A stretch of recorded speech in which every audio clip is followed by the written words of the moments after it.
ऐलान के लिए सुप्रीम कोर्ट में एक और दरखास्त दायर कर दी गई है। ये मुश्तरका दरखास्त पंजाब और केपी असेंबलियों के स्पीकर्स की जानिब से दायर की गई है।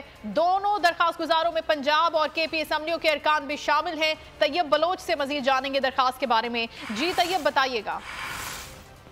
जी, सूबाई आम इंतखाबात की तारीख के ऐलान के लिए सुप्रीम कोर्ट में एक और दरखास्त दायर। मुश्तरका दरखास्त पंजाब और खैबर पख्तूनख्वा असेंबलियों के स्पीकर्स ने दायर की। मुश्तरका दरखास्त गुजारों में पंजाब और खैबर पख्तूनख्वा असेंबलियों के अरकान भी शामिल।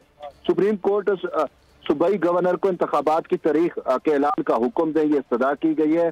और दरखास्त में कहा गया है कि असेंबलियों की तहलील को 1 माह से ज्यादा का वक्त गुजर चुका है। गवर्नर ने आइन के मुताबिक इंतखाबात की तारीख का ऐलान जो है वो नहीं कर रहे। इंतखाबात कराना इलेक्शन कमीशन की जिम्मेदारी है। दरखास्त में सूबाई गवर्नर, इलेक्शन कमीशन, सदर मुमलिकत को फरीक बनाया गया है। अब इस बात का हुक्म दिया जाए कि वो इंतखाबात की तारीख का ऐलान करें, ये दरखास्त में कहा गया है। बहुत शुक्रिया तैयब आपका।